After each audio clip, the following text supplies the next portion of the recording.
Yung pagpasok ng pera sa inyo, tuloy-tuloy yung, yan no, grabe, ang liwanag, silaw na silaw ako guys.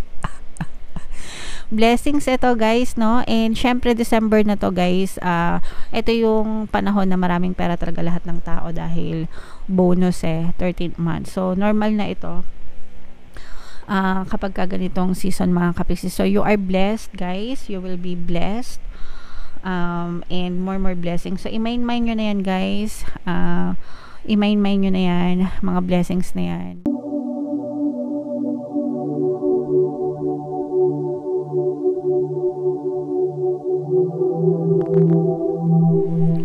Hello guys, hello Sagittarius, welcome back to Pinay Pixie Tarot.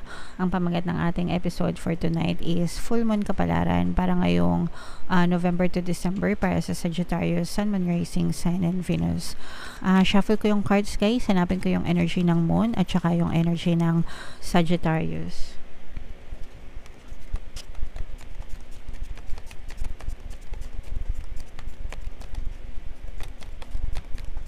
So, ito yung Moon energy mga kapiksi. Ngayon naman, hanapin natin yung energy ng Sagittarius. Ito guys. So, Sagittarius ka and represent ng King of Swords sa ating spread. Sa deck na to mga kapiksi, ang fire sign ay na-represent ng Swords suit. So, combination ito guys ng positive and negative energy. General reading lang mga kapiksi. Pwede mag-resonate, pwedeng hindi. Yung full moon ngayong November ay sa November 27 mga kapiksi, and yung next full moon naman ay sa December 26. So, ang reading na to ay para sa period na yan, and ang pangalan ng ating full moon ay Beaver's Moon mga kapiksi.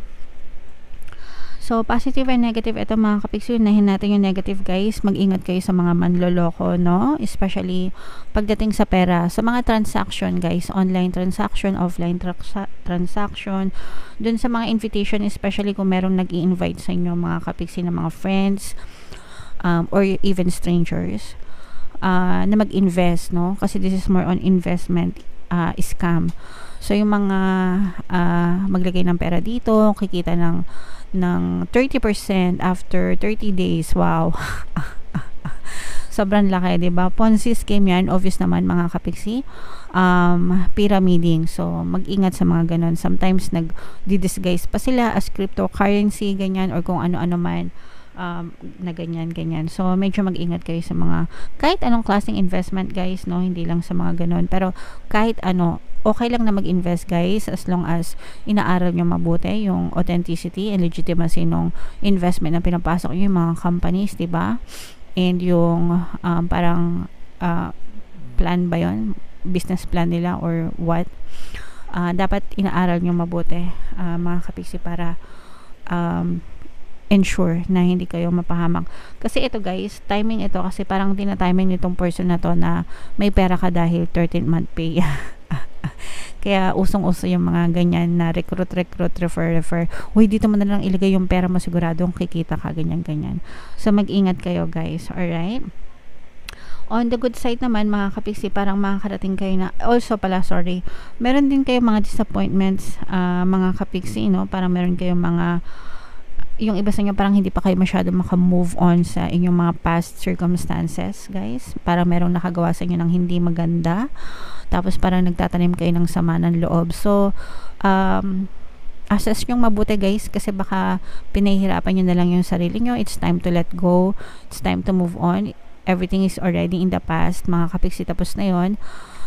So, move on na, let go na, kasi kayo lang yung nahihirapan mga kapiksi. Alright? For some of you guys, parang meron namang parang merong balita yan. Parang may makakabalita kayo. Parang meron kayo maririnig na some kind of balita mga kapiksi. Again, sa pera pa rin ito guys. So, mag-ingat na lang kayo mga kapiksi kung ano man yung balita or impormasyon na matatanggap nyo pagdating sa kaperahan. So, mag-ingat na lang kayo guys kasi sumabay yung energy ng manloloko, no? So, deceptive energy. Mag-ingat na lang kayo. Yung pagpasok ng pera sa inyo, tuloy-tuloy yung, yan, no? Grabe, ang liwanag. Silaw na silaw ako guys. Blessings ito guys, no? And syempre December na to guys, ito yung panahon na maraming pera talaga lahat ng tao dahil bonus 13th month. So normal na ito kapag ka ganitong season mga kapiksi. So you are blessed guys, you will be blessed, and more blessings. So i-mind nyo na yan guys, i-mind nyo na yan, mga blessings na yan, mind blessings, mind pagpapala, mind kasaganaan. Yung iba sa inyo guys, mayaman din kayo sa mga kaibigan, no? Parang maraming taong gustong makipag-communicate sa inyo, maraming magre-reach out sa inyo. And again, no, ito yung panahon na marami talagang mga reunions, gatherings. So yung iba sa inyo talagang you will have a lot of invitation from lahat ng sources, no, from anybody na kaklase nyo, katrabaho nyo, kamag-anak nyo, ganyan, kapitbahay nyo, ka-homeowners nyo. Lahat na. So medyo magiging busy ka, medyo abala ang iyong social life, Sagittarius, ngayong full moon season. Or yung iba sa inyo guys, feeling ko magta-travel. If meron kayo mga travel plans, matutuloy din yan. So yeah, be careful, okay? And enjoy syempre. Alright? So comment yung iba sa inyo guys, sorry, I have to say, parang meron kayong i-avoid nyo yung impulsive buying, no? Kasi marami nga kayong pera, tapos parang lahat gusto nyong bilhin.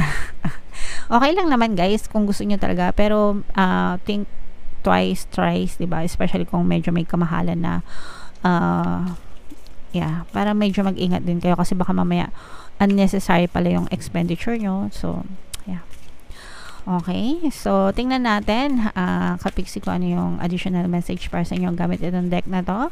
Habang sinashuffle ko to guys, panoorin nyo muna tong video natin regarding sa ating paano mag-manifest ng abundance video course. Kapiksi, sawa ka na ba sa mga struggles at hirap sa buhay mo? Masipag ka ba at masikap sa buhay ngunit hindi ka pa rin umaasenso? Ilang beses ka na bang nag-attempt magnegosyo at mag-invest pero palagi ka pa rin nalulugi? Sa pagkakataon na ito ay maaaring may subconscious beliefs ka na nagiging balakid sa iyong pag-unlad at pagyaman. Introducing, paano mag-manifest ng abundance video course.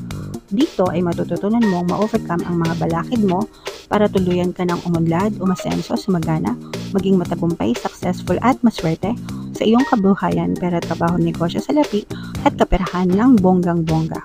Dali, mag-send na ng email sa pinoypixitaro@gmail.com at simulan na ang iyong pagyaman ngayon. Alright, so gusto mo bang yumaman? Kapiksi, kung gusto mo yumaman, umunlad at umasenso ng bonggang-bongga, mag-avail ka na ng course. Kasi sobrang ganda talaga niyan guys. And good news, no, dahil malapit na magpasko. Extended yung sale natin until November 30 mga kapiksi. So mag-avail na kayo habang may sale pa tayo. Meron din tayong email coaching, manifest your desires using the law of attraction. If meron kayo mga specific na gusto nyong i-manifest, pwedeng love and relationship guys, pwedeng money or career, pwede kayo magpabook ng email coaching session with me. Mag-send lang kayo guys ng email sa pinoypixitaro@gmail.com. So, ito guys, we have void, of course, moon. Nothing will come of this situation. So, there are some circumstances sa buhay natin, mga kapiksi, na kahit anong gawin natin, wala talaga. Okay? And ito yung sinasabi ko sa inyo na i-release nyo na yung mga negative na emotions nyo. Kasi yung iba sa inyo, ayan o guys, ngalay na kayo, hirap na kayo. Nakita nyo ba tong cups na to? No? So, kumbaga parang, yung attention nyo, yung hawak nyo tong dalawang cups na to, pero yung focus ng attention nyo nandun sa mga cups na basag, hindi naman basag, laglag na pero punong-puno ng dugo. Ito yung mga negative emotions nyo, mga kapiksi, okay? And nagiging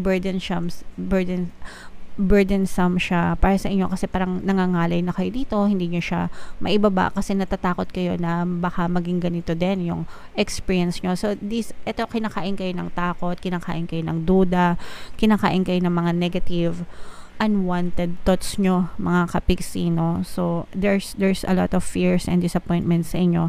So you have to learn to let this go, mga kapiksi. Kailangan yung iba sa inyo, you don't feel secure. So, pwedeng may mga insecurities din kayo, mga kapiksi.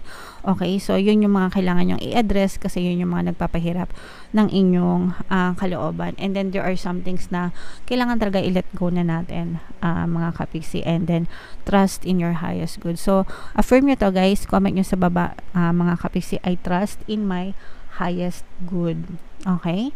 Again, I trust in my highest good. Kapag nagtiwala kayo mga kapiksi, everything is always working out in my favor. Yan, i-comment nyo yan sa baba.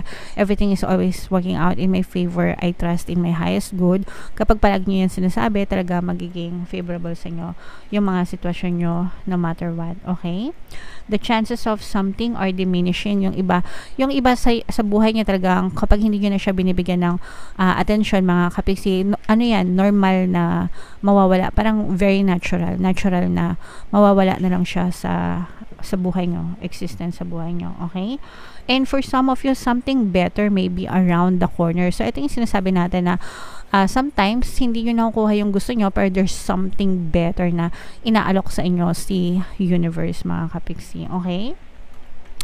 Believe that you will get what you need. Yan yung isa pa sa mga kailangan na pinaniniwalaan nyo. Believe that you will get what you need. Okay? So, comment nyo yan sa baba mga kapiksi. I will get what I need. I will get what I want. Okay? Kung ano yung gusto nyo, kung ano yung nais nyo, kung ano yung kailangan nyo, you will get it. No? Kailangan firm kayo, no? Kumbaga, parang buo yung loob nyo na sabihin nyo sa sarili nyo na I will get it no matter what. Okay? Surrender to the divine, syempre. Trust the universe, trust the divine, trust the process, trust the creator, mga kapiksi. And trust yourself even. Kailangan nagtitiwala ka rin sa sarili mo. You can be, do, and have anything that you want in your reality, guys, as long as you focus on it. Okay? And take time out, meditate, and contemplate. So, relax tayo, guys. Especially ngayon, December, November, December. Marami nagbabakasyon pagka ganitong season, no? Kasi, syempre, yung iba talaga, inipon nila yung mga sahod nila, mga 13th month nila, diba? Para one time, bongacious na bakasyon, pahinga. Deserve nyo yan, mga kapiksi. So, habang nagbabakasyon kayo, habang nagpapahinga kayo, diba? Mag-meditate kayo, mag-contemplate kayo as to why things are happening in your life. Maganda ba yung nangyari sa buhay mo? Kontento ka ba? Masaya ka ba? Meron ka pa bang ibang gustong gawin? Meron ka bang gustong baguhin? Ganyan.